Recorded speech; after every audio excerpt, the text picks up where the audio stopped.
আপনি সাংবাদিকদেরকে ডেকেছেন, সাংবাদিকরা কষ্ট করে আপনার কথা শোনার জন্য গিয়েছে, তাদেরকে আপনি জানিয়েছেন আপনাদের কাছে তথ্য প্রমাণ আছে, তো দেখেন না কেন?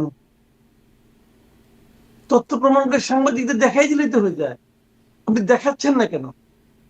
দেখাচ্ছেন না এই কারণে, আসলে এগুলি কিছু না। শুনেন, ছোটবেলায় যখন পরীক্ষার রেজাল্ট খারাপ হতো, প্রায় হতো, অত ভালো ছাত্র ছিলাম না, প্রায় খারাপ হতো। প্রতিবার যখন আমার বাবা মা জিজ্ঞাসা করতো রেজাল্ট খারাপ হলো কেন, আমার কিন্তু একটা অজুহাত কিন্তু প্রস্তুত থাকতো সবসময়। সবসময় একটা অজুহাত প্রস্তুত থাকতো। শেষ পর্যন্ত এটা বলতাম যে পরীক্ষা দিতে গিয়েছিলাম, সবই তো কমন পড়েছিল, যে কলমটা ছিল, কলমটা ভালো ছিল না, কালি সমস্যা হতো। অজুহাত একটা থাকে। ওই অজুহাতটা না না দিলে পরে নিজের মনে একটা শান্তি পাওয়া যায়, যে তাহলে আমি আর কি বলবো। এখানেও এগুলি কি সিরিয়াসলি নিয়েন না। এখানে যে জিনিসটা হয়েছে আমি বলি আপনাকে, নাসিরুদ্দিন পাটোয়ারি, মামুনুল হক, এরা তো গুরুত্বপূর্ণ লোক ওনাদের কাছে। এখন ওনারা ফেল মারছেন, শফিকুর রহমান সাহেব পাশ করছেন, নাহিদ ইসলাম পাশ করছেন, এরা তো পাশ করছেন। এখন ওনারাই ঢাকায় আছেন, বাকিরা তো এখন আসেন নাই। এখন যারা পাশ করছেন, তারা তাদের ফেল করা বন্ধুদের কি কোনো সান্ত্বনা দেওয়ার অধিকার তাদের নাই? আছে তো। সেই সান্ত্বনাটা ওনারা পাবলিক করলেন, সেই সান্ত্বনাটা জানানোর জন্য এই আয়োজন করে। আচ্ছা, আপনি আমাকে বলেন, ওনারা কি এই দাবিতে, এই অভিযোগের প্রেক্ষিতে ওনারা কি সংসদ বর্জন করবেন? ওনারা কি শপথ দিতে অস্বীকৃতি জ্ঞাপন করবেন? কেউ করবেন না। যেদিন সংসদের, যেদিন ওনাদের শপথ হবে, সুর করে যে শপথ করবেন, সবার আগে যে সংসদে যে বসবেন। ভাইরে, একটা কথা বলি শুনেন, জামাত জীবনে কোনোদিন এত সিট পায় নাই, এইবার এত সিট তারা পাইছে। যে কোনো কারণেই হোক, পরিবর্তিত পরিস্থিতি হোক, বিএনপির কিছু গা ছাড়া ভাবের কারণে হোক, আওয়ামী লীগ না থাকার কারণে হোক, যে কোনো কারণে হোক, ওনারা অনেক আসন পেয়েছে। আপনি বিএনপির একজনকে জিজ্ঞাসা করেন তো, বিএনপির যে কোনো একজন নেতাকে জিজ্ঞাসা করেন তো, যে জামাতের এত আসন প্রাপ্তির পেছনে মূল কারণটা কি? দেখবেন বিএনপি, যদি আপনার পরিচিত কোনো বিএনপির লোকজন থাকে, তাকে জিজ্ঞেস করে দেখেন, সে নির্দ্বিধায় বলবে তারা ইলেকশন ইঞ্জিনিয়ারিং করে এতটুকু নিয়েছে, তাদের তো এত পাওয়ার কথা না। এখন বিএনপি জানেন বলতেছে না কেন? বলতেছে না এই কারণে যে বিএনপি তো এমনি 200-র উপরে হয়ে গেছে, তাদের তার দরকার নাই, তারা ক্ষুব্ধ না। কিন্তু ওনারা ক্ষুব্ধ, ওনাদের এই বন্ধুদের তো বলতে হবে, মামুনুল হক বড় নেতা তো, উনি তো ফেল মারছেন রে ভাই। এখন ওনার মানে তাহলে প্রকৃতি কি কিছু না আসলে জনাব মাসুদ কামাল, আমাদের এটা আসলে পরাজয় মেনে নেওয়ার সংস্কৃতি আমাদের দেশে খুব মনেই পড়ে না আছে, সবসময় সূক্ষ্ম স্থূল, পুকুর চুরি, সাগর চুরি ইত্যাদি নানান রকম বিশেষণ আমরা শুনে এসেছি। মানে তারই একটা ধারাবাহিকতা। আপনি যেহেতু মানে যে আপনার কাছে বিশেষ করে এই প্রশ্ন, আপনি একদম নির্বাচনের দিন ভোট দেওয়ার তো নিজের সেই অভিজ্ঞতা তো আছেই, আর সারাদিন এবং রাত পর্যন্ত আপনি গণমাধ্যমগুলোতে ঘুরে বেরিয়েছেন, ভোটের লাইভ দেখেছেন, বিশ্লেষণও করেছেন। আপনি কি কোনো রকম কারচুপি আপনার চোখে পড়েছে? মানে ওনারা যে কারচুপির অভিযোগ করছে, সেই কারচুপি তো চোখে দেখা যাবে না, তাই না? ওই ওই কারচুপি দেখতে হবে মনের চোখে। এই আল্লাহ ওনাদেরকে যে মন দিয়েছে, ওনারা দেখেছেন। আমি তো আবার বললাম, যদি সে ধরনের কোনো কারচুপি থাকে, প্রমাণ থাকে, ওনারা বলেছেন প্রমাণ আছে, তো প্রমাণটা ওনারা সাংবাদিকদের দেখাবেন না, তো কাকে দেখাবেন না ভাই? এই যে ওই সাংবাদিকদের প্রমাণ দেখানোর প্রমাণ কথা আপনি ছাড়া তো আগেও রাস্তা বলছিলেন, নেই। আবারও বলছেন, সাংবাদিকরা কি, আপনার সাংবাদিক হিসেবে বিশ্লেষণ, সাংবাদিকরা কি সঠিক চোখে সঠিকভাবে দেখেছে? যেমনটা আসলে 18 নির্বাচনে দেখতে পায় নাই সাংবাদিকরা, রাতে ভোট হয়ে গেছে, তারা দেখতে পায় নাই। বিবিসির একটা দুইটা রিপোর্টই রেফার করতে পারি, এছাড়া খুব একটা পারি না দেশীয় গণমাধ্যমকে রেফার করতে। মানে গণমাধ্যম কি চোখ খোলা রেখে সব দেখতে পেয়েছে এবার? না, এইবার কিছু কিছু নিউজ তো এসেছে। যেমন সিলেটের একটা নিউজ দেখলাম, সিলেট 1 আসনের জন্য ওইখানে প্রায় কয়েকজন লোক রাতের বেলা, সন্ধ্যার পরে আপনার ভোট কেন্দ্রে গিয়েছিল। এটা নিয়ে এলাকায় হইচই আরম্ভ হয়েছে, তারা বলছে যে ভোট তারা করেছে, আপনার কি বলে, সিল মারতে গেছিল। পরে অবশ্য তাদেরকে পুলিশে ধরে নিয়ে গেছে। তারপরের দিন তাদেরকে ছাড়িয়ে আনা যাওয়ার সময় ওখানকার যে জামায়াতের ক্যান্ডিডেট, উনি বলেছিলেন ওরা এখানে পরিচয়পত্র আনতে গিয়েছিল। এখন এখানে কোনটা কারণ, কোনটা ঘটনা, কোনটা অজুহাত, এটা তো আমি বলতে পারবো না। এইগুলি বলা বলি চলছে। ওদেরকে পুলিশ যদিও জানি তখনও ছাড়ে নাই। আবার ধরেন কোনো কোনো জায়গায় আমরা তো দেখেছি যে এক ভদ্রলোক সিল বানাতে গিয়ে ধরা খেয়েছেন। তো সিলটা উনি কেন বানাচ্ছিলেন? নিশ্চয়ই কোনো সিল, এই সিলে তো অন্য কোনো কাজ হবে না, হবে হবে না তো। এটা তো ইলেকশনে ব্যবহারের জন্য সিল। এই সিলটা বানানোর প্রয়োজনটা কি ছিল? তাহলে কি কোনো ব্যালট পেপার ছিল? যদি ব্যালট পেপারে হয় তাহলে সেই ব্যালট পেপারটা কোথেকে আসবে? তাহলে তারা ব্যালট পেপার ছাপিয়েছে, ছাপালে পরে ওটা কিভাবে ওখানে দিবে? এগুলি কিন্তু অনেকগুলি কারণ আছে, অনেকগুলি ঘটনা আছে। এই ঘটনাগুলি একটার সঙ্গে একটা জোড়া দিলে কিছু একটা দাঁড়ায়, কিন্তু সেটা কি দাঁড়ায় যতক্ষণ পর্যন্ত আমি স্পষ্ট দেখতে না পারবো, যতক্ষণ পর্যন্ত আমার হাতে একদম তথ্য প্রমাণ না থাকবে, ততক্ষণ পর্যন্ত তো সেই সন্দেহের উপর ভিত্তি করে আমি কোনো সিদ্ধান্তে উপনীত হতে পারবো না, এবং সিদ্ধান্তে উপনীত হওয়া যায়ও না, উচিতও না। তো আমার কথাটা কিন্তু বেশ স্পষ্ট। আপনি সাংবাদিকদেরকে ডেকেছেন, ডেকে তাদেরকে আপনি বোঝানোর চেষ্টা করছেন যে কিছু একটা হয়েছে। তো সেটা যে বোঝাচ্ছেন, এটা সাংবাদিকরা বিশ্বাস করবে কেন? আপনার মুখের কথার উপর বিশ্বাস করবে? আপনি বলছেন আপনাদের কাছে তথ্য প্রমাণ আছে। তো আমার প্রশ্ন, সেই তথ্য প্রমাণ কেন আপনি সবাইকে দেখাচ্ছেন না? সবাইকে দেখালেই তো এত আলোচনা আর লাগে না, তখন তো এত আলোচনা এত সন্দেহ দরকার পড়ে না। তো বলে দিচ্ছেন না কেন? আপনি দেখবেন কিছু কিছু লোক আছে, বুঝছেন, আমরা আমি বলি, আপনি দেখবেন কিছু কিছু লোক আছে, এই যে এইটা কিন্তু আমি অমুক লোক করেছে, আমি তার নাম বলবো না। আপনি নাম বলবেন না কেন? যদি আপনি নাম না বলতে পারেন তাহলে একজন করেছিল আপনি বলবেন। তার মানে আপনি যদি বলেন যে ওখানে অনেকগুলি ব্যবসা, অনেকগুলি স্টুডেন্ট ছিল, তাদের মধ্যে একজন আমাকে বলেছে, কিন্তু আমি তার নাম বলবো না, তার অর্থ হলো আপনি কিন্তু সবগুলি স্টুডেন্টকেই সেই সন্দেহের তালিকার মধ্যে ফেলে দিলেন। এটা আপনি পারেন না। এবারে না বলেন নির্বাচনকে রে ভাই। ঘিরে এবং আগে আগে থেকেই অনেক আগে থেকেই খুব নাম না বলার একটা সংস্কৃতি আছে, যে বোঝানো হচ্ছে কিন্তু নাম কেউ বলছেন না। এই মানে এক লাইনে যদি আপনার কাছে, আচ্ছা আরেকটু এটাও শুনি, এই অভিযোগের মধ্যে জামাতের আমির এটাও অভিযোগ করছে যে 11 দলীয় নেতাকর্মীদের বা সমর্থকদের, তাদের ভোটারদের, এজেন্টদের বাড়িতে বাড়িতে হামলা হচ্ছে, ব্যক্তির উপর হামলা হচ্ছে, বাড়িতে আগুন ধরিয়ে দিচ্ছে, এই অভিযোগগুলো করেছে। আমরা যেমন বিএনপি জামাত জোট সরকার জেতবার পরে 2001 সালেও এরকম বেশ কিছু ঘটনা, তখন সংখ্যালঘুদের উপর হামলা আক্রমণের ঘটনা দেখেছিলাম আমরা। মানে এইবারও যে অভিযোগ করছে, এটা আপনি কিভাবে দেখছেন? মানে এরকম খুব যে গণমাধ্যমে দেখছি এরকম ঘটনা তা না, আমি অন্তত খুব একটা দেখি নাই। আসলে এই ঘটনাগুলো কতটা মানে কেমন ঘটছে বা কেমন দেখছেন আপনি? আপনি আগুন দেখেছেন? আগুনটা কোথায় ধরছে? আগুনটা কোথায় ধরছে বলেন? আচ্ছা, যদি আগুন ধরে থাকে তাহলে তার জন্য দায়ী কে? দায়ী কে? যে দায়ী তাকে যদি চিহ্নিত করে থাকেন, তার বিরুদ্ধে মামলা করছেন না কেন? অথবা যদি আগুন ধরে সেটা থামানোর দায়িত্ব কার? সরকারের। সরকার তো আপনাদেরই, সরকারকে বলেন না কেন? আপনি প্রেসের সামনে কখন আসবেন? যখন আপনি সরকারের কাছে যাবেন, সরকার কোনো প্রতিকার না করবে, কেউ কোনো প্রতিকার করছে না, কেউ আপনার কথা শুনছে না, তখন আপনি প্রেসের কাছে এসে অভিযোগ করবেন, দেখেন আমার এত বড় ক্ষতি হয়ে গেল, কেউ আমার কথা শুনে না। তখন আপনার এই আহাজারিটা আমি জাস্টিফাইড করে দিই। এর এক পদ্ধতি যেগুলো বলতেছেন, এগুলো তো বাদ কি ভাই? জি, স্পষ্ট আপনি এগুলো বাদ দেখেন কি না বাদ। কেন? জনাব মাসুদ কামাল, আপনি এবার একটু আসি গণভোটের বিষয়ে। মানে এই সাংবাদিকদের কাছে আসলে এই তথ্য বা চিত্রগুলো উপস্থাপন করা হয় নাই, আপনি বলছিলেন যে থাকলে সেগুলো উপস্থাপন করুন, তাহলে সাংবাদিকরা তথ্যচিত্র নিয়ে দেখাবেন। কিন্তু দেখছিলাম গণভোটের ব্যাপারে বিজনেস স্ট্যান্ডার্ড একটা রিপোর্ট করছে যে সেখানে তাদের বিশ্লেষণ বলছে যে রাজশাহী 4 আসনে গণভোট কাস্ট হয়েছে 244.295%, যেখানে মোট ভোটার 3,19,909 জন, কিন্তু ভোট কাস্ট দেখানো হয়েছে 7,81,523। সিরাজগঞ্জে 1 আসনে সেখানেও ভোট কাস্ট দেখানো হয়েছে মাত্র 7.899%, যেখানে জাতীয় সংসদ নির্বাচনে ভোট পড়েছে 60.83%। নেত্রকোনা 3, নেত্রকোনা 4, নেত্রকোনা 5 আসনেও হ্যাঁ ভোটের সংখ্যা ওই আসনগুলোর মোট ভোটারের চেয়েও বেশি দেখানো হয়েছে। এরকম আরও কয়েকটা আসলে তারা রিপোর্ট দিচ্ছে। আসলে গণভোটের কাহিনীটা কি হলো? মানে 244.295% দেখানো হয়েছে একটি আসনে। আচ্ছা, এটা ওরা যখন দেখিয়েছে, ওরা যখন রিপোর্ট করেছে, রিপোর্ট আমি দেখিনি, কিন্তু গণভোট নিয়ে কিন্তু কাল রাতে, রাত 1:30টার সময় আমি একটা টেলিভিশনে টকশোতে ছিলাম, সেখানেও আমরা বিভিন্ন তথ্য পাচ্ছিলাম। তখন আমি একটা প্রশ্ন করেছিলাম কিন্তু এই গণভোট নিয়ে। সেই প্রশ্নটা এমন ছিল, আমি বলেছিলাম যে এখন এটা নিয়ে আমি পরে ফেসবুকে একটা পোস্ট দিয়েছিলাম যে এখন রাত 1:30টা বাজে, এখনো আমরা জানি না যে ভোট কাস্ট হয়েছে কত শতাংশ। এটা আমি কেন জানি না? দেখেন, আমি আজকে 3 দশকের বেশি সময় ধরে সাংবাদিকতা করি। শুরুর দিকে তো আমি মাঠ পর্যায়ে রিপোর্টিং করতাম, এবং সেই 91 যে ইলেকশন হয়েছে সেই নির্বাচনেও কিন্তু আমি রিপোর্টার ছিলাম তখন, এবং তখন আমি রিপোর্টিং করতে মাঠে যাইতাম।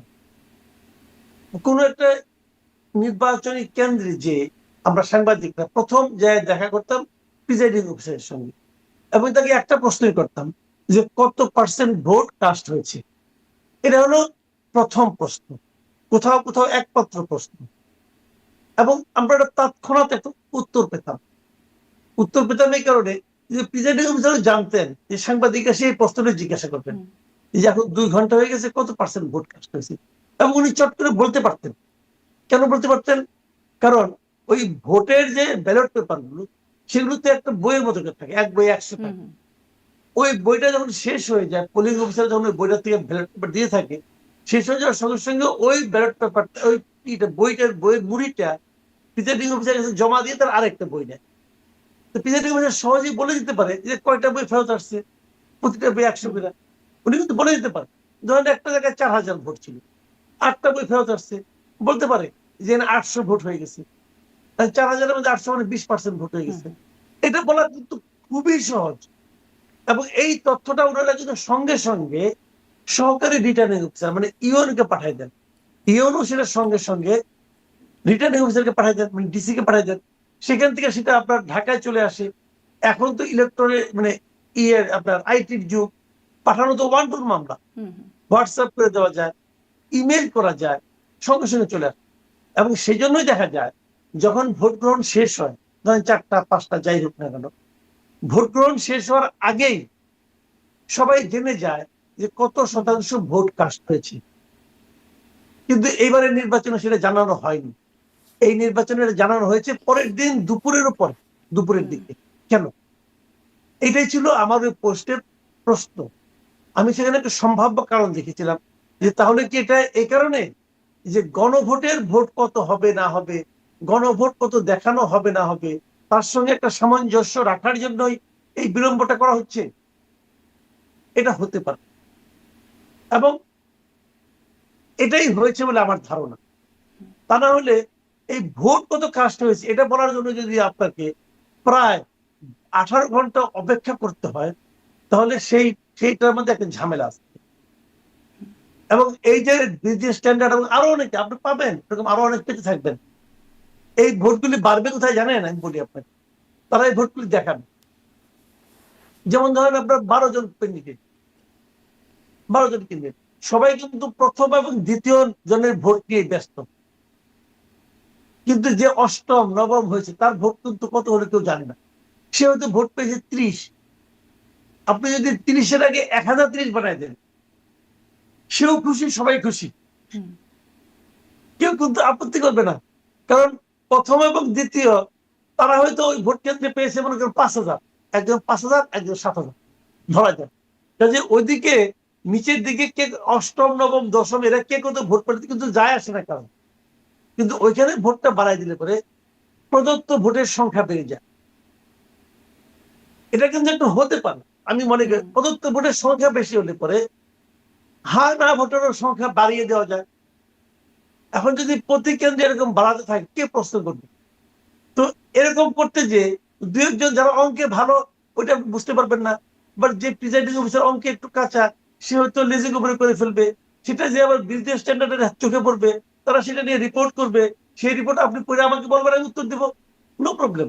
সিস্টেম ভালোই চলছে। কিন্তু এখন এটাকে ব্যাখ্যা কে করবে? ওই যেটা করেছে, আপনি কালকে বলতে অপেক্ষা করেন, দেখা তো ইলেকশন কমিশন থেকে ওই রিপোর্টের কোনো রিজয়েন্টার দেয় কিনা, কোনো ব্যাখ্যা দেয় কিনা, দিবে না। দিবে না এই কারণে তারা জানে দিলেই আরো আলোচনা হবে, বরং চুপ করে থাকবে। আলোচনা শেষ, ভোট তো 60% হয়ে গেছে। শুনেন, এবং পরের ঢাকা আলোচনাতে শহরে আমি আসলে কি ঘুরছি। কোনো প্রভাব ফেলে না জনাব মাসুদ কামাল? কারণ আমার মনে আছে আমি সাবেক নির্বাচন কমিশনার নুরুল হুদা, তিনি 18 নির্বাচনের পরে আমি তাকে আমার অনুষ্ঠানে আমি জিজ্ঞাসা করেছিলাম যে নির্বাচন কমিশনের হিসাব অনুযায়ী বলছে 213টি কেন্দ্রে শতভাগ ভোট পড়েছে, 99% ভোট পড়েছে, এরকম এত শতাংশ, মানে সেটা নির্বাচন কমিশনের যে ওয়েবসাইট সেটার ফলাফল থেকেই এটা বের করা হয়েছিল। কিন্তু পরে বলছেন যে তারপরে আর আসলে করার কিছু থাকে না, ভোট হয়ে যাওয়ার পরে আসলে আর করার কিছু থাকে না। তো পরে আসলে এগুলো উঠে এসে লাভ আছে, মানে কিছু হবে হয়? লাভ আছে, লাভ থাকবে না কেন? ওই যে নুরুল হুদার ওই সময় এই আলোচনাটা উঠেছিল বলেই তো আপনি নুরুল হুদাকে প্রশ্ন করতে পেরেছেন। ওইটা উঠেছিল বলেই আজকে নুরুল হুদার প্রসঙ্গটা আপনি আবার তুললেন। যে লোকগুলো নূর হুদাকে অপছন্দ করতো সেখানে অপছন্দের মাত্রা একটু বাড়লো, ওই ভোটটা কত খারাপ হয়েছে সেখানে মাত্রা কত আরেকটু যোগ হলো, থাকবে না কেন ভাই? কোনো কিছুই ফেলনা নয়, এই সবগুলি থেকে যায়, মানুষের মনে থেকে যায়, কাগজে কলমে থেকে যায়। ওই লোকটাকে বিচার করার সময় এটা আলোচনায় চলে আসে। এগুলি ভোটের কোনো হেরফের হয় না। ভোট হেরফের লাভ কি? 18 নির্বাচন কতটা খারাপ হয়েছিল সেটা প্রমাণ করে আমার লাভ, খারাপ তো খারাপই, আমরা তো জানি খারাপ ছিল, এরকম আর কি। জি, মানে তাহলে এই মানে 18তে তো বলছিলাম যে শতভাগ ভোট 244.295% ভোট যদি একটা আসনে পড়ে তাহলে তো সেটা খুব মানে একটা বেশ আলোচনার ব্যাপারই বটে। আপনার কাছে একটু ফলাফলের বিশ্লেষণের দিকে যাই। আপনার কাছে এই ফলাফলে খুব উল্লেখযোগ্য কি কি দিক মনে হলো?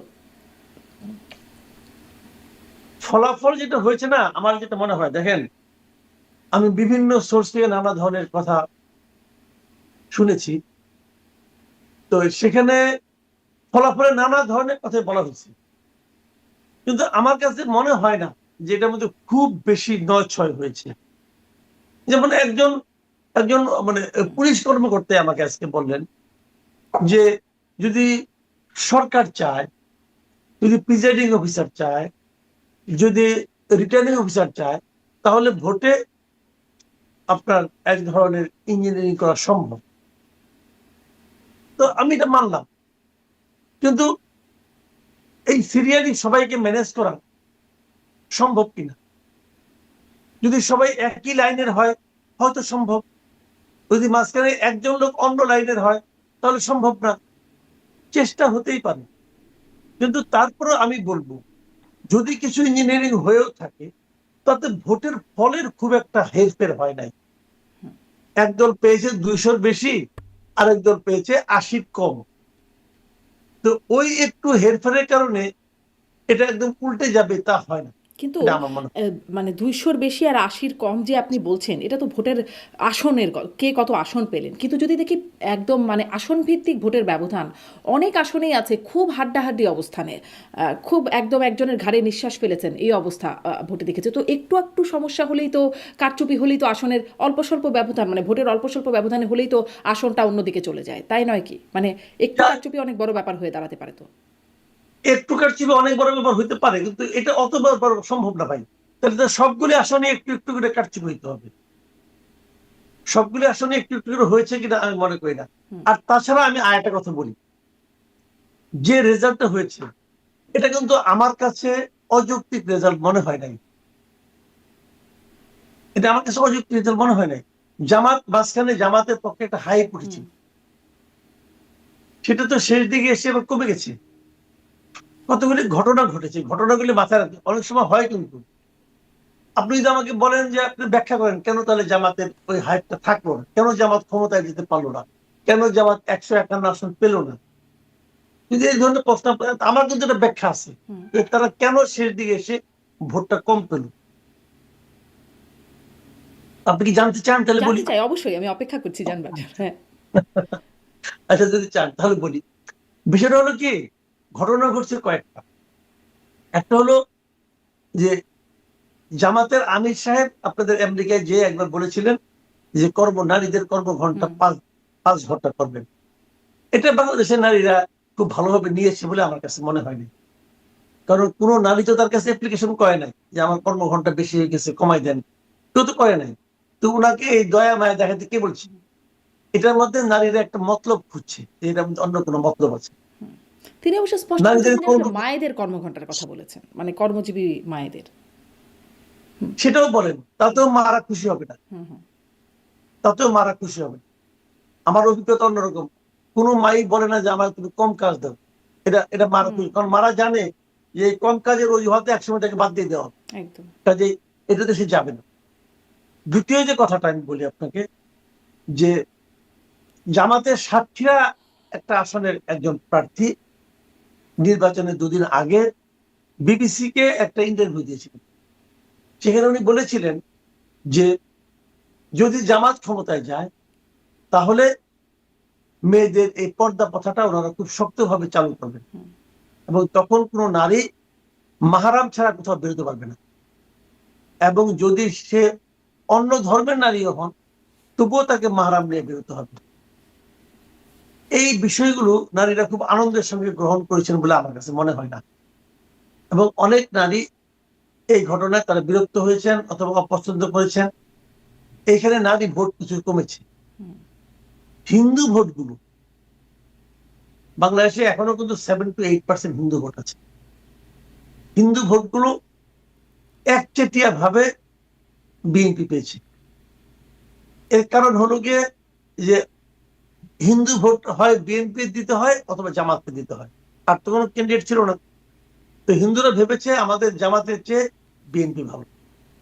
হিন্দুরা যে জামাতকে ভোট দেয় নাই তার জলজন্ত প্রমাণ হলো ওনাদের একজন হিন্দু প্রার্থী ছিল কৃষ্ণ নন্দী, তিনি ফেল মেরেছেন।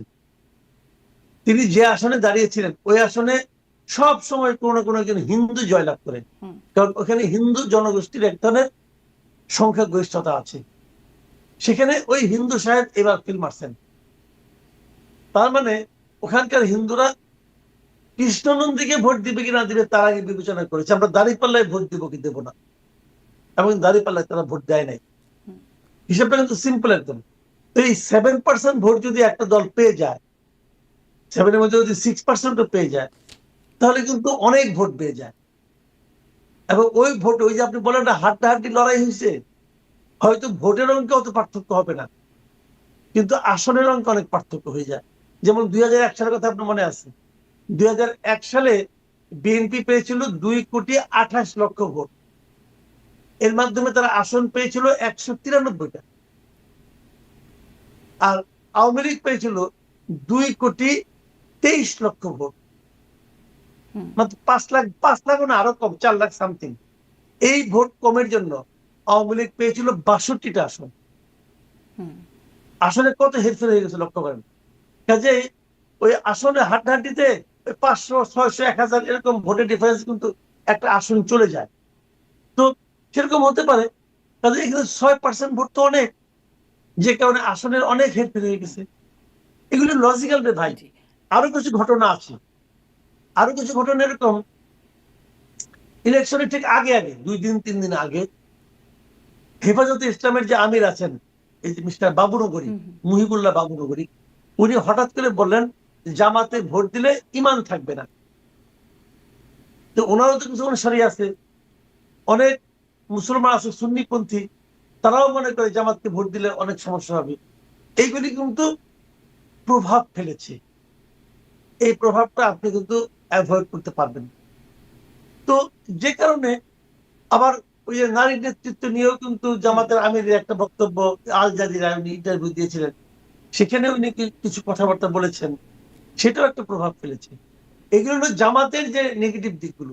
আবার বিপরীত দিকে আপনার তারেক রহমান আসার পরে ওনার ক্যারিশমার কারণে কিছু ভোট বিএনপিতে বেড়েছে বলে মনে করা যায়। আবার আওয়ামী ভোট জামাত হারিয়েছে এনসিপির কারণে। জামাত এনসিপির সঙ্গে জোট করায় এনসিপি লাভ হয়েছে, জামাতের কোনো লাভ হয় নাই, কারণ এনসিপি নিজস্ব কোনো ভোট ব্যাংক নাই। যে কারণে এনসিপির সঙ্গে করাতে বরং আওয়ামী ভোটগুলো হারাইছে, কারণ আওয়ামী লীগের জন্য সবচেয়ে অপছন্দের দল হলো এনসিপি। ওরা মনে করে আজকে ওদের আজকের এই দুরবস্থার জন্য এনসিপি দায়ী। যে কারণে এনসিপির সাথে যুক্ত হতে আওয়ামী ভোট তারা হারিয়েছে। কিন্তু আওয়ামী লীগ তো বলে আসলে জামাত, সবসময় তো জামাতের নামই বলে। যখন যদি ধরেন আওয়ামী লীগের নেতাদের কথা শুনি বা তাদের প্রধানের কথা শুনি, তখন তো জামাতের কথা বলে। ডক্টর ইউনূস সরকার, ডক্টর ইউনূস এবং জামাত, এই কথাগুলোই তারা বলে। এনসিপিকে তো তারা আসলে জামাতেরই ব্রাঞ্চ বলেই মনে করে। হ্যাঁ, আগে মনে করতো এনসিপি জামাতে যোগ দেওয়ার পর তারা কনফার্ম হয়েছে যে এরাই আসলে গুপ্ত জামাত, এটা বলেন। যে কারণে জামাতের ভোট কমার অনেকগুলি কারণ আছে, জামাতের ভোট বাড়ানোর কিছু কারণ আছে। জামাতের ভোট তো বেড়েছে, এগুলি বাড়লো কিভাবে? এই ভোটগুলি বাড়ছে বেসিক্যালি 24-এর পরে, 24-এর 5ই আগস্টের পরে জামাতের ভূমিকাটা ছিল খুব ইতিবাচক, বিশেষ করে ইয়াং জেনারেশনের কাছে। তারা কোনো ধরনের লুটপাটে চাঁদাবাজিতে লিপ্ত ছিল না, এইটা কিন্তু ইয়াং জেনারেশন লোকজন পছন্দ করেছে।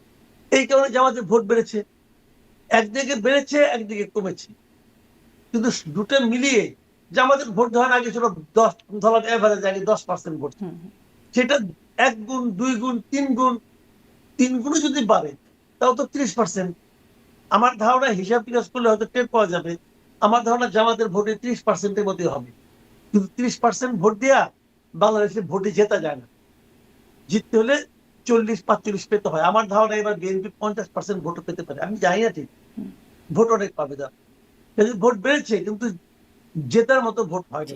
আপনি বলছিলেন এনসিপির কথা, একটু এনসিপি প্রসঙ্গে আপনি 1 বছর আগে আমার অনুষ্ঠানে সার্জিস আলম তখন বলছিলেন যে এক ফ্যাসিস্টকে বিদায় করেছে আরেক ফ্যাসিস্টকে ক্ষমতায় বসাতে না, এই প্রসঙ্গে একটা প্রশ্ন করেছিলাম, আপনি বলেছিলেন যে চ্যালেঞ্জ করেছিলেন সার্জিস আলমকে, বলেছিলেন যে 10টা আসন পাবেন তখন। এখন দেখা গেল আসলে এনসিপি 6টা আসন পেয়েছে। 1 বছর আগের সেই বক্তব্য মানে আপনার কি মনে হয়? শুনেন আমি বলি আপনাকে, হ্যাঁ, তখন আমি খুব একটু উদার ভাবে বলেছিলাম, আমি যদি মানে আপনার খুবই কনজারভেটিভ হইতে বলতাম, তাহলে এনসিপি যদি একা নির্বাচন, কথা মাথায় রেখেন, এনসিপি যদি একা নির্বাচন করত, এনসিপি 1টা কি 2টা আসন পাইতো কিংবা পাইতো না, যদি একা নির্বাচন করতো। এনসিপি তো একা নির্বাচন করে নাই, এনসিপি জামাতের একটা রিজার্ভ ভোট সব জায়গায় পেয়েছি। তো জামাতের তো রিজার্ভ ভোট আছে অনেক জায়গায়, যে কারণে এনসিপি জিতেছে জামাতের কারণে। এনসিপি একা নির্বাচন করলে এনসিপি জিততে পারতো না, এনসিপি নিজস্ব কোনো ভোট নাই তো। আমার বিবেচনায় এনসিপি 2টো জায়গায় মোটামুটি কিছু ভোট পেত। একটা হলো আপনার হাসনাত আব্দুল্লাহ আসনে, আর একটা হলো আপনার হাতিয়াতে আব্দুল হান্নান মাসুদের আসনে। এই 2টা আসনে এনসিপি নিজস্ব কিছু ভোট থাকতেও পারে তাদের ব্যক্তি ইমেজের কারণে। বাকি আসনগুলি এনসিপি জিতেছে জামাতের ভোটে, জি স্পষ্ট। আপনি নিশ্চিত থাকবেন। জি স্পষ্ট আপনার বিশ্লেষণ। একটু ওই মানে ফলাফলে আরও দিকের মধ্যে ওই যে হাড্ডাহাড্ডি লড়াই বলছিলাম, এমনকি কিছু বিষয় খুব মানে কি একটু অবাক করা লাগলো, যেমন ধরেন একদম বিএনপি চেয়ারপারসন তারেক রহমান, তার সাথে জামাতের যে প্রার্থী ঢাকা 17 আসনে ডাক্তার খালিদুজ্জামান, তিনি তার যে ভোটের পার্থক্য সেটি 5,400, মানে তারেক রহমান পেয়েছেন 72,699 আর খালিদুজ্জামান পেয়েছেন 68,300। এত মানে পার্থক্যটা খুব কম মনে হচ্ছে না? মানে চেয়ারপারসন তারেক রহমান হিসেবে দেখেন এটা কেমন মনে হয় আপনার? জি। এই আসনটা, এটা কিন্তু অনেকে এই আসন সম্বন্ধে অনেকে কিন্তু একটু ভুল ধারণা আছে। ভুল ধারণা এরকম, অনেকে মনে করে গুলশান বনানী অভিজাত এলাকার আসন। এখানে বড় বড় 3টা বস্তি আছে এবং এই বস্তিতে অনেক ভোট, অনেক ভোট। তো যে কারণে ওখানে খালিদুজ্জামান সাহেব ওখানে অনেক বছর ধরে কাজ করছেন। তারেক রহমান সাহেব তো এখানে মাত্র কাজ করা শুরু করছেন 2 মাস হয় না, এবং এখানে তারেক রহমান ইলেকশন করবেন এরকম কোন ধারণা কিন্তু তার দলের পক্ষ থেকে এই এলাকার মানুষকে আগেও জানানো হয়নি। তারেক রহমান সাহেব কিন্তু এখানে শেষ মুহূর্তে এসে এখানে প্রার্থী হয়েছে। এর কতগুলো টেকনিক্যাল বিষয় কিন্তু আছে, এটা একটা বিষয় আছে, যে কারণে এখানে জামাত কিছু ভোট পাবে, এটা স্বাভাবিক। কিন্তু পার্থক্যের যে এইটা পরিমাণ মানে মাত্রাটা, এটা আসলে আমাকেও একটু বিস্মিত করেছে। আমি নিজেও ভাবিনি যে এতটা হবে। কিন্তু অনেক সময় না ভোট, আপনি বিভিন্ন ভোট তো বিভিন্ন পকেটের উপর ডিপেন্ড করে, কি কারণে করে আমি জানি না, কিন্তু এখানে কিন্তু আমাকে একটু বিস্মিত করছে, কিন্তু এর ঘটনা তো ঘটেছে। এটা থেকে হয়তো বিএনপি একটা শিক্ষা নেবে। বিএনপি নিশ্চয়ই এই ভোট প্রাপ্তি এবং এই জয়টাকে, এই যে কানের কাছ দিয়ে গুলি চলে যাওয়া, এটাকে নিয়ে নিশ্চয়ই তারা গবেষণা করবেন, তারা কি পাবেন এবং নিশ্চয়ই তারা সেভাবে প্রস্তুতি দিবেন। আর একটা কানের কাছ দিয়ে গুলি চলে যাওয়ার ঘটনা হচ্ছে মির্জা আব্বাস আর নাসিরুদ্দিন পাটোয়ারি, মানে খুব আলোচিত ঢাকা 8 আসন, সেখানে মির্জা আব্বাস দেখা যাচ্ছে যে 59,366 আর নাসিরুদ্দিন পাটোয়ারি 51,572, সেখানেও খুব অল্প ভোটের ব্যবধান আর কি, 5,000 সেখানেও ভোটের ব্যবধান। এটাও কি আপনাকে বিস্মিত করে? এটা আমাকে অতটা বিস্মিত করে না, এটা আমাকে বিস্মিত করে না। মির্জা আব্বাস এই এলাকায় অনেক বছর ধরে কাজ করছে, অনেক বছর। এখানকার ওই যে এমপি ছিলেন, উনি ঢাকার মেয়র ছিলেন। তো একটা লোক যখন অনেকদিন ধরে থাকে না, অনেকদিন ধরে এক এলাকায় থাকেন, তখন উনি ওখানে কিছু শত্রু তৈরি করেন, কিছু মিত্র তৈরি করেন, দুটাই কিন্তু হয়। এবং মির্জা আব্বাসের যে কোনো বদনাম নাই, একদম উনি যে ফেরেশতা তুল্য ব্যক্তি তা তো নয়। এতদিন একসঙ্গে কাজ করলে হতেই পারে ওনার কিছু নেগেটিভ ভোট তৈরি হতেই পারে। ওখানে তো গত কয়েক বছর ধরে সাবির হোসেন চৌধুরী তো খুব জনপ্রিয় ব্যক্তি, তো তারও কিছু ভোট থাকতে পারে। আমি জানি না আসলে কি হয়েছে, সেই ভোটারগুলো তো মারা যায় নাই, তাই না? ওগুলো তো আসছে এখানে। সব ভোট যে উনি পাবেন, কোনো কোনো যে নেগেটিভ ভোট কোথাও চলে যাবে না, এটা বলা বড় কঠিন। আমার মনে হয় যে এখানে হয়েছে। তারপরেও আমি বলবো যে নাসিরুদ্দিন পাটোয়ারির বৈশিষ্ট্যটা কি? হুম, তার বৈশিষ্ট্য হলো প্রতিদিন সকালে ঘুম থেকে উঠেই একদম নিয়মিত ভাবে মির্জা আব্বাসকে নিয়ে নানা রকম মানে আপনার অনেক টাইম বলবো যে খুব বিকৃত ভঙ্গিতে সমালোচনা করতেন, কটু কথা বলতেন, অশ্লীল কথাবার্তা বলতেন। কেবল এই যোগ্যতার কারণে এত ভোট পাওয়াটা আমার কাছে অস্বাভাবিক লাগছে। জি। এবং জামাতের পক্ষ থেকে বলা হচ্ছে এই আসনে আসলে আরও বেশি বা তারই হয়তো জিতবার কথা, এরকম একটা ধারণাও দেখা যাচ্ছে। জামাতের আমিরও বলেছেন নাসিরুদ্দিন পাটোয়ারির এই আসনের কথা খুব অল্প ব্যবধানে। আমি একটু আপনার কাছে আরও একটা দুটো মানে জাতীয় পার্টি একটা আসনও পেল না, এটা কি আপনার কাছে কেমন মনে হয়? মানে সংসদের বিরোধী দল, একসময় রাষ্ট্র ক্ষমতায় ছিল এই দলটি, তারা একটি আসনও পেল না। এটা আমার কাছে দুটো কারণ মনে হয়। দুটো কারণের মধ্যে প্রথমত যে কারণটা আমি বলবো সেটা হলো যে জাতীয় পার্টি কিন্তু কোনো প্রচারণা চালাতে পারেনি। হুম, তারা নির্বাচনে অংশ নিয়েছে বটে, কিন্তু তারা যে ভোটের জন্য যে প্রচারণা চালানো এটা তারা পায়নি। প্রচারণা চালাতে গেলেই তারা কিন্তু নানা ধরনের মবের শিকার হচ্ছে। তো এটা একটা কারণ হতে পারে, মানুষ তো চায় তাদের কাছে আসবে। আরেকটা কারণ হলো জাতীয় পার্টির এই মানে ফলাফল, এটা আমাকে মানে খুব একটা দুঃখিত করে নাই। দুঃখিত করে নাই এই কারণে মানে জাতীয় পার্টিতে বেসিক্যালি একটি চরিত্রহীন দল। কারণ ওনাদের তো নিজস্ব কোনো চরিত্র নাই, ওনাদের নিজস্ব কোনো আলো নাই। তারা অন্যের আলোয় আলোকিত হতো। এখন যার আলোয় আলোকিত হতো তার তো এখন সূর্যগ্রহণ হয়ে গেছে, আর তো সে চন্দ্র। সূর্যগ্রহণের সময় চন্দ্র কি ভূমিকা রাখবে, তাহলে সে অন্ধকার হয়ে গেছে। এবং আরেকটা জিনিস হলো কি জানেন, যে তারা মানে অন্যের আলোয় আলোকিত হতে হতে নিজে যে একটা যে লতানো গাছের মতো এখন নিজে আর দাঁড়াতে পারে না, দাঁড়াতে ভুলে গিয়েছে। কাজে এটাও জাতীয় পার্টির জন্য একটা শিক্ষার ব্যাপার। তারা আবার দাঁড়াতে পারে কিনা, নেতৃত্বের দুর্বলতা আছে। জাতীয় পার্টির যিনি প্রধান তিনি নিজেই তো ভোট দেন নাই। উনি তো নিজেই ওনার ভোটটা দেন নাই বলে শুনেছি, আমি শিওর না। আমাকে একজন বললো উনি নাকি নিজেই ভোট দিতে যান নাই। হুম। তাহলে উনি তৃতীয় হবেন না তো কি হবে? লোক এমনি এমনি আপনাকে ভালোবাসবে, আপনি কিছুই করবেন না কিন্তু আপনাকে আমাকে ভালোবাসতে হবে। ভাই ওই একতরফা প্রেম একবার দুইবার হয়, প্রতিবার হয় না। জি, স্পষ্ট। নির্বাচনে ভোট পড়েছে ৫৯.৪৪%। কি মনে হয় মানে আমার আওয়ামী লীগ কাছে যে এটা বাড়াবো না আমি। হ্যাঁ, আওয়ামী লীগ যে নো ভোট ক্যাম্পেইন করলো তাতে কতটা সাড়া হলো, পেল? দেখেন সরকার যেটা বলেছে যে ৬০ দশমিক কত সামথিং, হুম, আমার কাছে মনে হয় এটা একটু বাড়ানো আছে। হুম, আমার আমার এত ভোট পড়েছে বলে আমার কাছে মনে হয়। কারণ যদিও এটা আমার একটা ভুলও হতে পারে, কারণ আমি তো ঢাকায় ভোট দিয়েছি। ঢাকায় ভোটের হার আমার মনে হয় ৩০% উপরে হয়নি। এটা আমার ঢাকা, আমার হিসেবে সারা দেশে এটা বেড়ে বড় যদি ৪০ হতে পারে। যেহেতু তারা প্রায় ১৮ ঘন্টা পরে হুম, এই ভোটের হারটা প্রকাশ করেছে, অতএব আমি মনে করি আমার সন্দেহ করার মতো কারণ আছে। তারা আগে প্রকাশ করলো না কেন? আগে প্রকাশ করতো, সঙ্গে সঙ্গে প্রকাশ করতো। হুম। সঙ্গে সঙ্গে প্রকাশের ক্ষেত্রে কি বাধা থাকতে পারে? সাধারণত সঙ্গে সঙ্গেই ৪:৩০ ভোট প্রকাশ হয়ে করা হয়। গেছে। হ্যাঁ, মানে সাধারণত সঙ্গে সঙ্গেই প্রকাশ করা হয়। ভোট শেষ হওয়া বা সব মানে সময় পরেই প্রকাশ আগেই করা হয়। প্রকাশ না। হ্যাঁ, হ্যাঁ। সব সময় ভোটের রেজাল্ট আসার আগেই কত শতাংশ ভোট পড়েছে এটা বলা হয়। এবং কালকে রাত্র ১০টার দিকে আমি যতদূর জানি, আমার মনে আছে ইলেকশনের দিন রাত ১০টার দিকে যখন উনি ধারাবাহিকভাবে ফল প্রকাশ করছিলেন, তখনও সাংবাদিকরা ওনাকে জিজ্ঞাসা করেছেন সচিবকে হুম, যে ভোট কত শতাংশ ভোট কাস্ট হয়েছে। উনি তার সাথে রূঢ় আচরণ করেছেন। হুম, তার মানে কি, এই প্রশ্ন ওনার কমন পড়ে নাই। এই প্রশ্ন ওনার ও জবাব ছিল না ওনার কাছে, অথবা এই প্রশ্নের জবাব দিতে গেলে ওনাকে বানিয়ে বানিয়ে মিথ্যা বলতে হতো। এই জন্য উনি রূঢ় আচরণ করে ওনাকে কিন্তু পাশে সরিয়ে রেখেছেন। এবং তখন কি বলেছেন যে সমস্ত ভোটের ফলাফল প্রকাশ না করে ওটা প্রকাশ করা যাবে না। কেন যাবে না? আমি যদি প্রশ্ন করি কেন যাবে না? কেন আগে কি এরকম তো কখনো হয় হুম। নাই? আপনি কিসের কি করেন ভাই? কেন যাবে না? এটা তো সব জায়গায় প্রকাশ করা যায়। তো ওনারা আসলে ওই তখনই কিন্তু আমার সামনে সন্দেহটা ঢুকিয়ে দিয়েছেন। এখন ওনারা আবার আবার দেখলাম আজকে এটা নিয়ে আবার আলোচনা হবে দেখবেন আপনি, যে ১২টার দিকে দেখানো হয়েছে যে মাত্র ২০% না কত পার্সেন্ট হয়েছে। তারপরে এত তাড়াতাড়ি প্রতি ঘন্টায় তাহলে কত করে হলো, এই হিসাবগুলো কিন্তু আসবে। জি, আপনার কাছে এই একদম শেষের দিকে এই প্রশ্নটা জানতে চাই যে 2/3 আসন পেয়ে এবার বিএনপি, গতবার মানে 2008 সালের পর 8 সালে 2/3 আসন পেয়ে আওয়ামী লীগ গিয়েছিল, তার একটা পরিণতি মোটামুটি দেশবাসীকে ভুগতে হয়েছে। 2/3 আসনে এখন বিএনপি, কেমন মনে হয় আপনার কাছে দেশের পরিস্থিতি বা পরিণতি কেমন হবে? কি হবে জানি না, তবে আমি নিজে মানে 2/3 আসন পাক কোন দল, সেটা আমি চাইনি।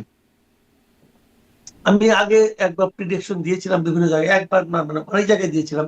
সব জায়গায় আমি একই হিসাব দিয়েছিলাম যে আমার বিবেচনায় বিএনপি পাবে 70 থেকে 80টা। বিএনপি না, সরি, আমি ভুল বললাম। আমার বিবেচনায় জামাত ইসলাম পাবে 70 থেকে 80টা, বিএনপি পাবে 170 থেকে 180টা। এটা ছিল আমার হিসাব।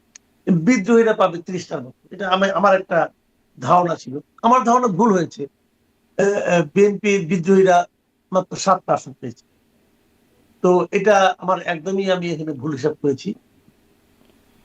জামাত ইসলাম এটা ঠিক আছে, বিএনপির ওইগুলি বিদ্রোহীগুলি যোগ হয়ে এখানে তাদের 200 ক্রস করেছে। আমি 200 ক্রস করুক, কেউ এটা চাই না। আমি চাইনি এই কারণে আমি মনে করি ওই যে একটা আপনার গান আছে না, যে সব পেলে নষ্ট জীবন। হুম হুম তো এটার ওই জিনিস, আপনি সব পেয়ে গেছেন না। ধরেন আপনি একটা শপিং এ গেলেন, শপিং সেন্টারে যে আপনি যা যা কিনতে চান, আপনার যদি ওটা প্রাইস ট্যাগ দেখতে না হয়, মানে আপনার হাতে এত টাকা যে প্রাইস ট্যাগ আপনি না দেখলেও চলবে, যে এটা দাও ওটা দাও ওটা দাও বললেন, আপনি নিয়ে চলে আসলেন, কার্ড দিয়ে পে করে চলে আসলেন, আপনি এত টাকা। এটা, এর মধ্যে আনন্দ নাই, এটা উচিত না। আপনি যদি হিসেব করে কিনেন, ওটার মধ্যে আনন্দটা আছে। তো আমার এখানে কি হয়েছে, বিএনপি কিন্তু এখন ধরেন সংসদে যখন বসবে, ওই বিরোধী দলের লোকরা কি বলছে না হুম। বলছে তাদের পাত্তা না দিলেও চলবে, কারণ তার নিজেরই এত সদস্য আছে। তারা ইচ্ছে করে যে কোনো সময় যে কোনো কিছু সংবিধানে চেঞ্জ করতে মানে পারবে। আবারও কি স্বৈরাচার হয়ে যাওয়ার কোনো আশঙ্কা দেখেন? আশঙ্কা দেখি না, আমি আশঙ্কা দেখি না, বাট আমি সেটা হওয়ার সম্ভাবনাও দেখি না, কিন্তু ওইটা হওয়ার মতো মানে আপনার ওখানে উপাদান আছে। হুম। স্বৈরাচার হওয়ার মতো উপাদান আছে। এখন সেই উপাদানগুলি আপনি ব্যবহার করবেন কি করবেন না, সেটা আপনার রুচি, আপনার বুদ্ধিমত্তা এবং আপনার যে নৈতিকতা, তার উপর হয়তো নির্ভর করবে। দেখেন, আমি একটা উদাহরণ দিয়ে বলি আপনাকে। 2001 থেকে 2006 জোট সদস্য মিলে আপনার কি বলে, ওদের কিন্তু বিএনপির কিন্তু 200 উপরে ছিল। তারা একটা সম্পূর্ণ অপ্রয়োজনীয় সংশোধন কিন্তু সংবিধানে করেছিল। মনে আছে আপনার, বিচারকের বয়স হুম। 65 থেকে বাড়িয়ে 67। এটা কি বিচারকরা দাবি করছিল? বিচারকরা কি অনশন করছিল যে আমাদের অবসর বয়স 65 থেকে 67 করো? এটা এমন একটা পরিবর্তন যেটা করার জন্য সংবিধান সংশোধন করতে হয়েছে, এবং এটা নিয়েই কিন্তু পরবর্তী সময়ে নানা হইচই, 111, অমুক তমুক, কত কিছু, হুম, তত্ত্বাবধায়ক সরকার তাই ব্যবস্থা না? বিতর্কিত হওয়ার সূত্রটাই ওইখানে। ওখানে তাহলে ওটা তো করতে করতে গেল কোনো তারা, তারা জানে আমার তো 2/3 মেজরিটি আছে, আমাদের করে নেই, আমার মতো করে একজনকে নিয়ে আসবো। দেখেন সামান্য, কিন্তু কিন্তু এটা যদি না থাকতো, তখন তাদের জন্য কিন্তু এই কারণটা ঘটতেও না, এত কিছু হতেও না। তো এইগুলি আসলে, যেমন আওয়ামী লীগের আমলে কি হয়েছে, 2/3 মেজরিটি ছিল বলে তো তারা তুলি মেরে তত্ত্বাবধায়ক সরকারের ব্যবস্থাটাকে বাতিল করে দিল। ওই 2/3 মেজরিটি না থাকতো, তাহলে কি প্রতিপক্ষকে বোঝাতে হতো এর প্রয়োজনীয়তাটা কত, কিন্তু কিন্তু বোঝাতে হয় নাই। এক ব্যক্তি মনে করেছে আমার করা দরকার, করে নিছে। তাহলে আপনি আসলে আশঙ্কাটা যে করছেন না বা সম্ভাবনাটা যে দেখছেন না, যদিও বলছেন উপাদান আছে, কিন্তু আশঙ্কাটা কেন করছেন না? রেকর্ড তো, পাস্ট রেকর্ড তো এরকমই যে সুযোগ থাকলে দলগুলো তাদের সুবিধা মতো ব্যবহারের মানে করেছে। দলগুলো না, নেতারা। হুম। এটা আমি দলের দোষ দিই না, নেতার দোষ দিই। দেখেন, আপনার এই তত্ত্বাবধায়ক সরকার ব্যবস্থা যেটা বাতিল হয়েছিল, এটা ওই সময় সংবিধান সংশোধনের জন্য একটা কমিটি করছিল। এই কমিটির রিপোর্টে কিন্তু এটা বাতিল করতে বলে না। ওই কমিটিতে সুরঞ্জিত সেনগুপ্ত ছিলেন, আমরা সাদিয়া চৌধুরী ছিলেন, আরো অনেকে ছিলেন। তারা কিন্তু এটা বাতিলের পরামর্শ দেয় নাই। হুম। এই বাতিলের আইডিয়াটা শেখ হাসিনা নিজের মাথা থেকে আসছে। ব্যাপারটা বুঝতে পারছেন? হুম। কাজে এগুলি কিন্তু দলের দোষ আমি দিই না রে ভাই, নেতার দোষ দিয়ে। আর ওই যে বয়স বাড়ানোর আইডিয়াটা ওটা কার ছিল? ওটা ওই সময় অদ্য আহমেদ ছিল, যখন আইনমন্ত্রী ছিল, উনি এটা ইয়েকে আপনার খালেদা জিয়াকে উনি কনভিন্স করতে পেরেছিলেন, হুম, হয়ে গেছে। তো জি, এই বিষয়গুলো আসলে মানে খুব ইজি হয়ে যায়। হুম, যদি 200 কম থাকে না, তাহলে এই আকাম গুলো করতে গেলে ওই হুম, হুম। কনভিন্স করতে হতো, বোঝাতে হয় ভাই তোমরা একটু আমাদেরকে তাহলে হেল্প করো। হ্যাঁ, স্পষ্ট মানে উপাদান আছে, এই বিষয়টা স্পষ্ট। জুলাই সনদ বাধ্যবাধকতা দেখেন, যেখানে 2/3 মেজরিটি পেয়ে যাচ্ছে বিএনপি, বাধ্যবাধকতা তারা ফিল করবে? আমি শুরু থেকে জুলাই সনদটার বিরোধী। আমার কাছে মনে হয়েছে এটা আমাদের জাতির উপর একটা বাড়তি বোঝা চাপিয়ে দেওয়া হচ্ছে। এইভাবে রেফারেন্ডাম হয় না, এতগুলো রেফারেন্ডাম কখনো প্যাকেজের মধ্যে হয় না। এই রেফারেন্ডামে অনেকগুলি প্রস্তাব আছে যেগুলো থেকে নাকি বিএনপি নিজেরাই নোট অফ ডিসেন্ট দিয়েছে। হুম, কিন্তু বলবেন যে তাহলে তারেক রহমান কেন বললো আপনারা হা ভোট দেন? বললো এই কারণে, এটা আসলে তারেক রহমানকে ব্ল্যাকমেল করা হয়েছে। ব্ল্যাকমেলে কে? নির্বাচনের আগে যদি তারেক রহমান হা ভোটের কথা না বলতো, তখন তারা বলতো এই দেখেন আপনি স্বৈরাচারের দোষক। আমরা আগেই বলেছিলাম হুম, ভারতের সঙ্গে চুক্তি করে আপনি হুম, এসেছেন, আওয়ামী লীগকে পুনর্বাসন করবেন বলে এসেছেন, এই বলতো এগুলি। তখন নির্বাচনে একটা খারাপ একটা ইমেজ তৈরি করতে পারতো বিএনপি। আমার বিবেচনায় জুলাই সনদ যেভাবে আছে হুবহু এভাবে তাদের পক্ষে চাইলেও সম্ভব না, তারা চাইবেও না। কারণ অনেকগুলো ইস্যুতে তাদের নোট অফ ডিসেন্ট আছে, হুম, সেইগুলিকে গায়ের জন্য এখানে ঢুকাই দেওয়া হয়েছে। উচ্চ কক্ষ এবং উচ্চ কক্ষ পিয়ার পদ্ধতিতে হবে, এই পিয়ার পদ্ধতির কথা বিএনপি একবারও স্বীকার করে নাই। এখন বিএনপি স্বীকার করে নাই বলে বিএনপিটাই ভালো তা কিন্তু আমি বলছি না। হুম, হুম, যেমন আমার ব্যক্তিগত মত, আমাকে যদি জিজ্ঞাসা করেন, আমি কিন্তু পিয়ার পদ্ধতিতে উচ্চ কক্ষ হওয়ার পক্ষে, আমি পার্সোনালি পক্ষে, বিএনপি পক্ষে না। এখন আমি বলবো যে আমি ঠিক, হ্যাঁ আমি মনে করি আমি ঠিক। হুম, বিএনপি যে ঠিক, বিএনপি বলবে যে আমি যে নিম্ন কক্ষের আনুপাতিক হারে করতে চাই, এটা তো এদেশের 2/3 মেজরিটি আমাকে দিয়ে জনগণ প্রমাণ করেছে আমি ঠিক। যদি বিএনপি বলে দেশের মানুষ তো আমাকে ম্যান্ডেট দিয়েছে, আমি তো এটা ইশতেহারে প্রকাশ করছি, সেই ইশতেহার নিয়ে আমি জনগণের কাছে গেছি, জনগণ ম্যান্ডেট দিচ্ছে, দিয়ে বলছেন হ্যাঁ তুমি ঠিক আছো, তাহলে বিএনপি কি তার ইশতেহার বাস্তবায়ন করবে? আবার ওদিকে নাকি গণভোটেও তো বিএনপি ম্যান্ডেট দিয়েছে হ্যাঁ ভোট দিয়ে। দিয়েছে, ভালো কথা, মানলাম। বিএনপি কাছে কোনটা বড়? বিএনপি বলে ওখানে কি 2/3 মেজরিটি আছে, আমার এখানে আছে। বিএনপি বলে ওইটা কি জনগণ বুঝে দিয়েছে, হুম, হুম, আমার এই জনগণ বুঝে দিচ্ছে। আপনি কি বলবেন ভাই? এই তো এগুলো অবসান কোথায়? জি, জি, এটা এটা ভাই আসলে খুবই বিষয়গুলো আপনি জানেন, হ্যাঁ, এই জুলাই সনদটা এভাবে জনগণের উপর চাপাইয়ে দেওয়াটা, তখন আবার আরেক প্রসঙ্গ আসবে যে রেফারেন্ডামই তো না, সংবিধান বিরোধী। হুম, রেফারেন্ডাম জিনিসটা কি সংবিধানে আছে? নাই তো। জি। তখন যখন আলোচনা যখন বিকট আকার ধারণ করবে না, তখন এক একজন এক এক রকম যুক্তি দিবে, বলবে তাহলে এক কাজ করেন, চলেন আমরা আদালতের কাছে যাই, যাবেন আপনি সুপ্রিম কিন্তু কোর্টের কাছে। বিএনপি কি আর আদালতের কাছে যাওয়ার মতোই অবস্থানে থাকবে? কারণ তারাই তো হ্যাঁর পক্ষে বলেছে, তারা তো স্বাক্ষর করেছে জুলাই সনদে, তারা কি আর এই তারা তো কথা বলতে ওটা পারবে? বলছে আমি তো ইস্তাহারে বলছি আমি এটা করবো না। হুম, তার জন্য কোনটা বেশি জরুরি? হ্যাঁ তো স্বাক্ষর জামাত করছে, জামাত লেখা আছে যে ওরা তারা 5 জনকে দিবে, মেয়ে প্রতিনিধি হুম, দিবে। হুম, ৫ জামাত শতাংশ। দিছে, হুম, দিছে, দেয়নি তো 5%। হুম, তো কি হয়েছে ভাইরে? ক্ষমতায় আছে এখন ডক্টর ইউনূস, আর আলী রিয়াজ সাহেব হলো ওনার খুব ঘনিষ্ঠ মানুষ। আলী রিয়াজ ইচ্ছা প্রকাশ করছেন যে এটা পাশ করাইতে হবে, ডক্টর ইউনূস এনে সবার সামনে খাড়া করে দিচ্ছে। ওনারা দেখছে যে এটা নিয়ে বেশি পেঁচাপেচি করলে পরে, মুসলামসি করলে পরে এক পক্ষ আরেক পক্ষের দোষারোপ করে সে এখানে একটা বাড়তি সুযোগ পাই যাবে। আবার তারা এটাও চিন্তা করছে এটা বেশি মুসলামসি করলে ইউনূস সাহেব যদি আমার মন খারাপ করে বলে, অভিমান করে বলে, তাহলে কিন্তু আমি 12 তারিখে নির্বাচন দিব না। তখন আবার তারা আবার তারা তো আরেক সমস্যা। তাদের বক্তব্যটা ছিল ভাই কোনো মতে নির্বাচনটা দেন, তারপরে কি করবো না করবো ওটা তো আমার মনেই আছে। হুম, হুম, তাদের তো 31 দফা একটা আছে, আছে না? হুম, তারা কি 31 দফাকে বাতিল করছে? করে নাই তো। তারা বলবে 31 দফার ম্যান্ডেট আমাকে জনগণ দিচ্ছে, আপনি কি করবেন? ভাই এইভাবে এক নম্বর হলো আপনি রেফারেন্ডাম করতে পারেন না, জোর করে চাপাই দিচ্ছেন।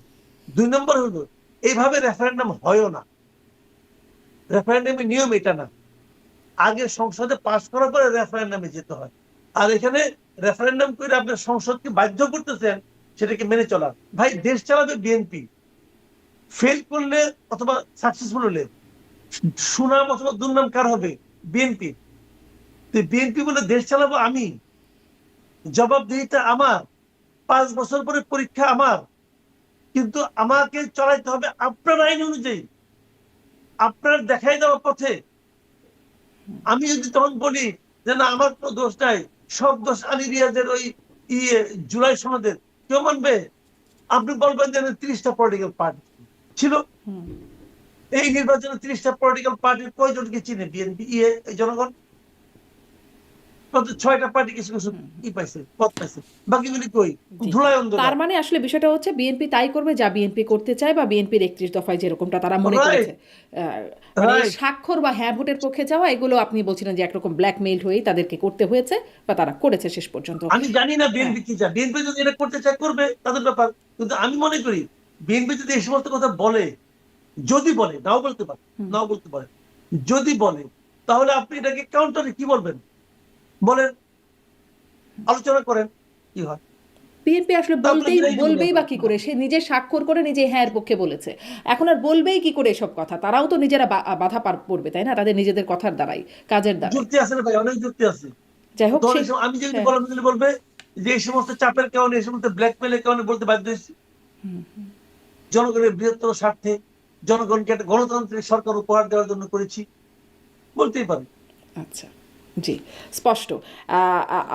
পরে এক সময় কথা বলবো, মানে অন্য আর একদিন কথা বলবো যে সামনের সরকার, মানে বিএনপি সরকারের জন্য 2/3 মেজরিটিওয়ালা বিএনপি সরকারের জন্য সামনের দিনগুলো কেমন হবে, এই সরকার আসলে কি কি রেখে যাচ্ছে বিএনপি সরকারের জন্য, সেটি আর একদিনের কথার জন্য উঠিয়ে রাখি। শেষ প্রশ্নটা আপনার কাছে করি, সংসদের চেহারা কেমন হবে?